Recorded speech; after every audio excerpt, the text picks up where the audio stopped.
Ya, kita lanjutkan lagi. Yang kedua adalah kanibalisme. Nah, kanibalisme ini begitu produk baru diluncurkan dan mendapat hati di pasar, terdapat kemungkinan perusahaan lain memproduksi barang yang sama dengan kualitas yang lebih bagus, desain yang lebih menarik, dan harga yang lebih murah. Nah, biasanya ini banyak banget kalau yang di Indonesia sih biasanya rata-rata kanibalisme ya. Jadi ketika ada perusahaan A dia mengeluarkan produk baru, itu perusahaan B itu ikut-ikutan. Produknya sama ya. Terus dia bikin iklannya lebih menarik gitu ya, kemasannya lebih menarik gitu ya. Nah, itu namanya kanibalisme. Nah, kemudian yang ketiga adalah menghindari daur penurunan.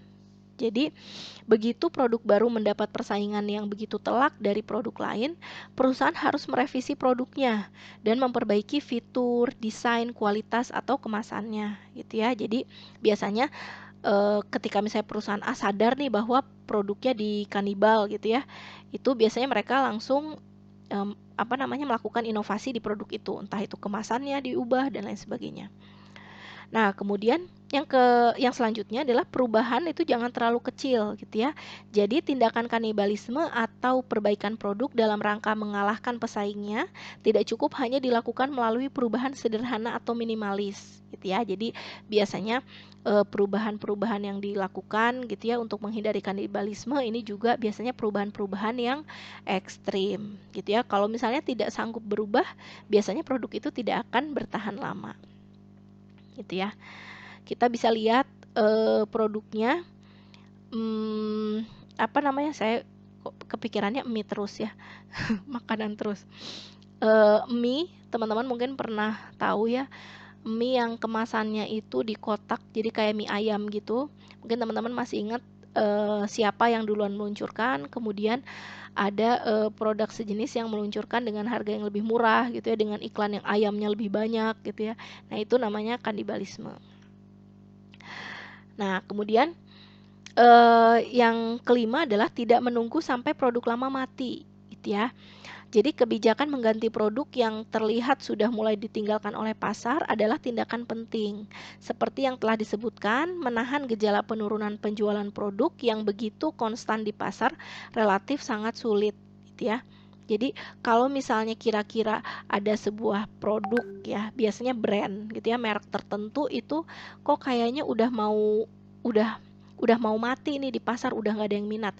Nah, itu jangan tunggu sampai benar-benar mati. Tapi kalau bisa itu dibuat produk sejenis, entah dengan brand yang berbeda gitu ya. Tentu saja kalau brandnya berbeda, tentu saja image-nya berbeda gitu ya, iklannya berbeda gitu ya. Nah, itu seperti itu ya. Jadi jangan sampai menunggu produk lama itu hilang di pasaran. Nah, yang terakhir adalah mempertimbangkan prospektif daur kehidupan produk ya. Jadi penghitungan prospek produk baru di pasar pada umumnya menggunakan dua indikator, yaitu waktu penggagasan ide sampai menjadi produk dan waktu pengenalan produk sampai penurunannya dalam siklus kehidupan produk. Jadi seperti yang tadi ya, daur kehidupan produk itu dipertimbangkan. Jadi seperti tadi yang kurva ini. Nah, kurva ini ya, ini juga harus dipertimbangkan. Oke, nah kemudian Sorley dan Stokik ini menyebutkan bahwa dalam rangka pengembangan produk baru, perusahaan harus mempunyai pengetahuan yang mendalam tentang sejumlah faktor, yaitu kebutuhan dan waktu, ya, kemudian strategi pemasaran, investasi modal, dan keberuntungan. Nah, keberuntungan di sini bukan semata-mata keberuntungan gitu ya, tapi yang perlu dipahami di sini adalah keberuntungan itu tidak lepas dari daya juang ya, dari daya juang si perusahaannya itu sendiri. Bagaimana sih mereka itu melakukan R&D, melakukan riset gitu ya. Kemudian bagaimana para salesnya itu atau para marketingnya itu bergerak dengan cepat gitu ya. Nah, hal-hal itu mempengaruhi faktor keberuntungan. Jadi jangan dianggap keberuntungan di sini bukan hal yang ilmiah ya, tapi keberuntungan di sini adalah hasil yang diperoleh setelah kita berusaha, kurang lebih seperti itu. Nah, kemudian ada strategi interaksi antara pasar dan produk gitu ya. Jadi ini menurut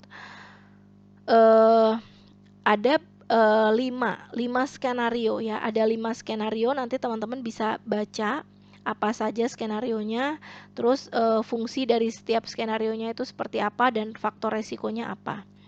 Jadi terdapat 2 unsur pokok dalam strategi pengembangan produk baru yang perlu dipertimbangkan oleh setiap perusahaan. Yang pertama adalah keberadaan produknya itu sendiri, dan yang kedua tentu saja adalah pasarnya, gitu ya.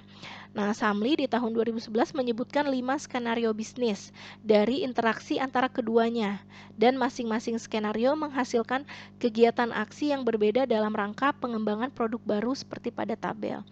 Tabel menunjukkan sejumlah pilihan aksi yang dapat dikembangkan oleh perusahaan sebagai strategi pengembangan produk baru yang didasarkan atas analisis pasar dan ketersediaan produk, gitu ya.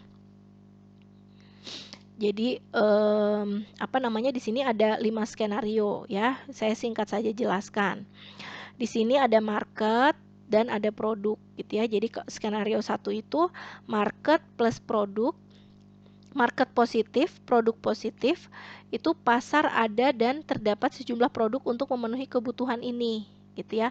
Nah, fungsi pengembangan produk barunya desain tier 1, apakah komplementer atau mengganti produk yang sudah ada. Nah, biasanya usia produknya ini pendek, gitu ya. Nah, kemudian resiko kedua, bagaimana jika market positif tapi produknya negatif, gitu ya. Jadi pasarnya ada, tapi produk yang memenuhi kebutuhan pasar itu belum sepenuhnya mencukupi. Jadi pasarnya ada, tapi si produknya itu sedikit di pasaran. Kan kalau yang skenario tadi itu marketnya ada, produknya ada ya. Nah, ini biasanya pengembangan yang dilakukan adalah memodifikasi desain, apakah melalui perluasan bentuk produk dan memberi sentuhan inovasi kecil, gitu ya. Nah, biasanya ini usianya sangat pendek. Kemudian ada skenario 3.